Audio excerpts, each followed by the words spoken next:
verkünde die Spiele von Berlin zur Feier der 11. Olympiade neuer Zeitrechnung als eröffnet.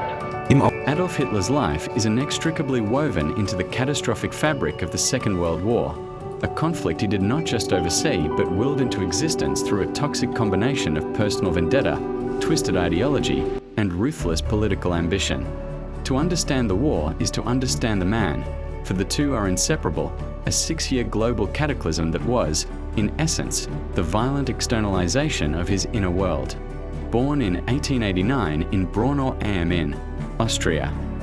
His early years were marked by a strained relationship with his father, Alois, and a coddling affection from his mother, Clara, a dynamic some psychologists would later point to as formative. A mediocre student with aspirations of becoming an artist, he was twice rejected by the Academy of Fine Arts Vienna, a profound personal failure that left him embittered and adrift in a city where he was exposed to the virulent anti-Semitism and pan-German nationalism that festered in the capital of the multi-ethnic Habsburg Empire. This period was crucial. It was here that his worldview coalesced, developing a core belief in a fanatical racial hierarchy that placed the supposed Aryan at the apex and the Jew at the bottom, whom he began to see not just as an inferior people but as a parasitic force responsible for all societal ills, from communism to capitalism, and especially for the decay of German cultural and political strength. Der kostbarste Besitz auf dieser Welt aber ist das eigene Volk.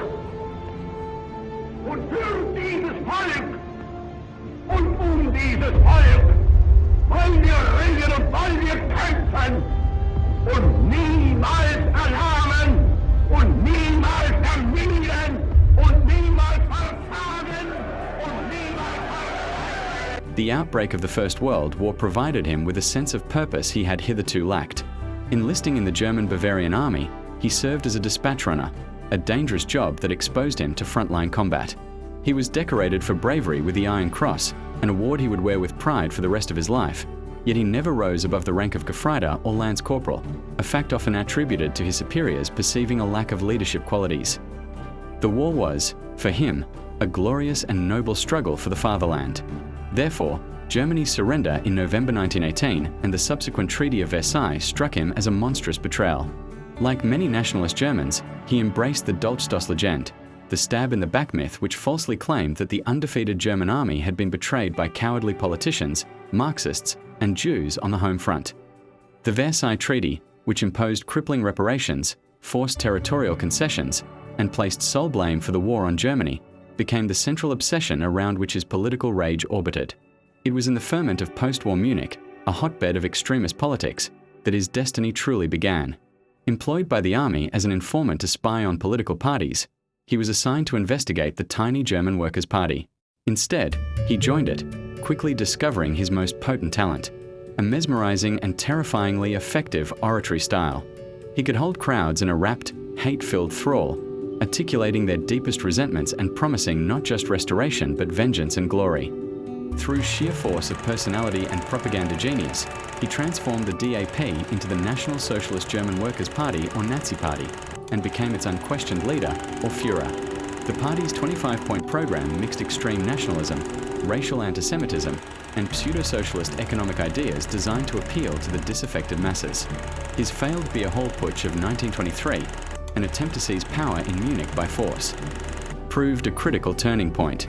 Its failure and his subsequent imprisonment led him to abandon violent revolution in favor of a strategy of legal, albeit thuggish, political conquest.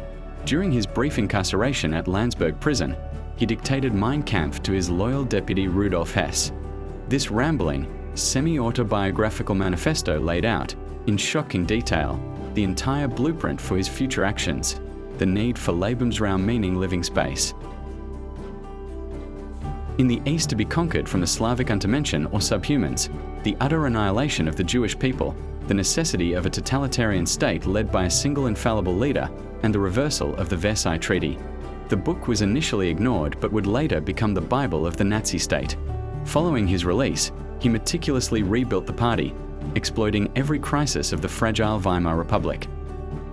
The Great Depression of 1929 was his greatest ally, creating mass unemployment and desperation that made his messages of national renewal and scapegoating resonate with millions. Through relentless campaigning, intimidation by his paramilitary forces the SA and SS, and backroom deals with conservative elites who foolishly believed they could control him, Hitler was appointed Chancellor of Germany on January 30, 1933. What followed was the lightning-fast consolidation of absolute power, the Gleichschaltung, which means coordination, which systematically dismantled all democratic institutions. The Reichstag fire provided the pretext to suspend civil liberties. The Enabling Act gave him the power to decree laws without the parliament. The Night of the Long Knives purged the SA leadership and other political rivals, solidifying the loyalty of the regular army and the SS under Heinrich Himmler. With President Hindenburg's death, he merged the roles of Chancellor and President, becoming the supreme leader of the Third Reich. Every aspect of life was Nazified, and the persecution of Jews intensified through the Nuremberg Laws of 1935, which legally stripped them of their citizenship and rights. This internal revolution was the essential prerequisite for war. His entire foreign policy from 1933 onward was a deliberate and calculated series of provocations designed to overturn the Versailles Order and test the resolve of the weary and divided Allies. He withdrew Germany from the League of Nations, began a massive, secret rearmament program in defiance of Versailles, and in 1936, remilitarized the Rhineland, a huge gamble that paid off when France and Britain did nothing. Each success emboldened him and convinced him of their weakness. His alliance with Benito Mussolini's Italy and the signing of the Anti-Comintern Pact with Imperial Japan further strengthened his position. The Anschluss in 1938, the peaceful annexation of his native Austria, was met with ecstatic crowds and again, no meaningful opposition. The crisis over the Sudetenland, a region of Czechoslovakia with a large ethnic German population, brought Europe to the brink of war. It was here that British Prime Minister Neville Chamberlain's policy of appeasement reached its tragic apex at the Munich conference. Desperate to avoid war, Britain and France agreed to cede the territory to Germany, famously symbolized by Chamberlain's declaration of peace for our time. Hitler, however, saw it not as a diplomatic solution, but as a humiliating climb down by the Western powers, confirming his belief in their decadence and lack of will. In direct violation of the Munich Agreement, he occupied the rest of Czechoslovakia in March 1939, finally shattering the illusion that his ambitions were limited to uniting German-speaking peoples. The next target was clear: Poland, under the pretext of reclaiming the free city of Danzig and the Polish corridor. Realizing that an invasion of Poland would likely trigger a war with Britain and France, he stunned the world by signing the Molotov-Ribbentrop Pact with his ideological archenemy, Joseph Stalin's Soviet Union. This non-aggression pact included a secret protocol to divide Eastern Europe, including Poland, between them. It was the final strategic move, isolating Poland and ensuring the Germans would not have to fight a two-front war. On September 1, 1939, German forces unleashed a new form of warfare, Blitzkrieg lightning war. Using rapid, coordinated assaults by tanks, aircraft, and infantry to overwhelm Polish defenses. When Britain and France honored their guarantee of Polish sovereignty and declared war on Germany on September 3rd, the Second World War had begun. The early phases of the war were a seemingly unstoppable series of Nazi triumphs that realized Hitler's wildest dreams. After the swift conquest of Poland, which was partitioned with the USSR, he turned west. In a breathtaking campaign in the spring of 1940, Germany overran Denmark, Norway, the Netherlands, Belgium, and, most stunningly, France, which signed an armistice in the same railway car where the German surrender in 1918 had been conducted. The British Expeditionary Force was miraculously evacuated from Dunkirk, but Britain, now under the defiant leadership of Winston Churchill, stood alone. The Battle of Britain was Hitler's first major defeat. The Luftwaffe's failure to achieve air superiority prevented Operation Sea Lion, the planned invasion of the British Isles.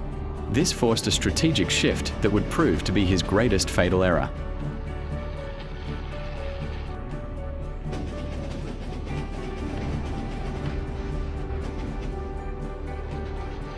The invasion of the Soviet Union.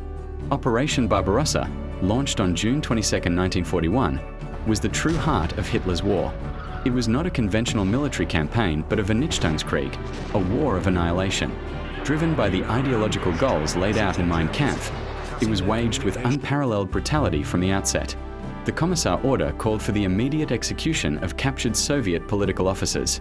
Behind the front lines, SS Einsatzgruppen, mobile killing units, followed the Wehrmacht, systematically rounding up and murdering Jews, communists, and other undesirables. In mass shootings, a horrifying prelude to the industrialized killing that would soon follow. The initial advance was rapid, capturing vast territories and millions of prisoners, but it halted at the gates of Moscow in December 1941, defeated by fierce Soviet resistance and the brutal Russian winter.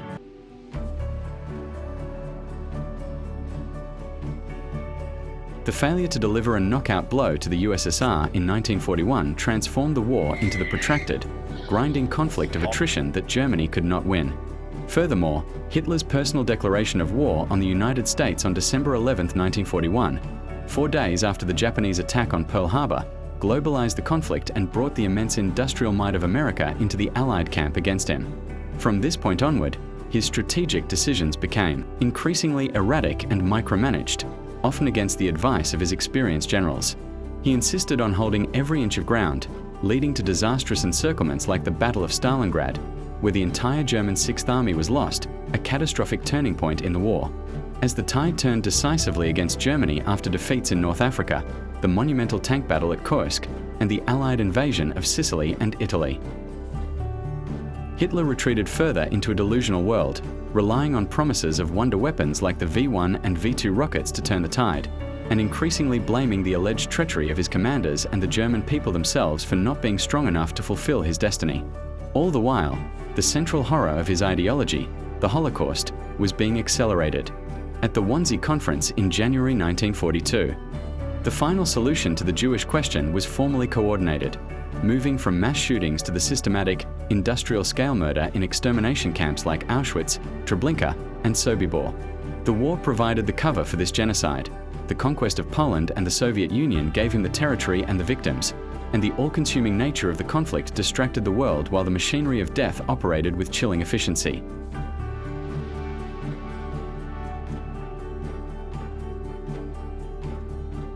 Six million Jews, along with millions of Slavs, Roma, disabled individuals, and political dissidents, were murdered in the name of his racial dogma.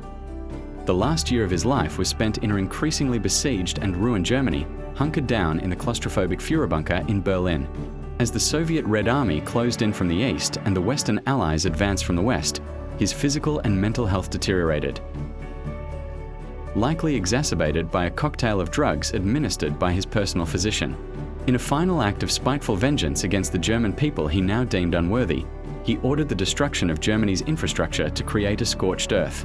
On April 29, 1945, with the sounds of Soviet artillery shells exploding above, he married his longtime companion Eva Braun. The following day, April 30th, after dictating a political testament in which he blamed international Jewry for starting the war and exhorted his successors to continue the struggle, he and Braun committed suicide. He by a gunshot, she by cyanide. Their bodies were carried outside, doused in petrol, and burned in the Reich Chancellery Garden as the Red Army closed in. His death was as nihilistic as his life's work had been, leaving a continent in ruins and a death toll numbering in the tens of millions. The war he started was the most destructive in human history, a direct outcome of his personal mission to achieve Lebensraum and racial purity. Every key decision, from the initial gambles to the declaration of war on the USSR and the USA, to the fanatical orders to fight to the last man, was his. The Second World War in Europe was not a traditional geopolitical conflict. It was Hitler's war, a crusade of hatred that consumed him and very nearly consumed civilization itself, leaving a legacy of trauma and darkness that would define the rest of the 20th century and serve as the ultimate warning of the dangers of totalitarian ideology, unchecked aggression, and the poison of racial hatred.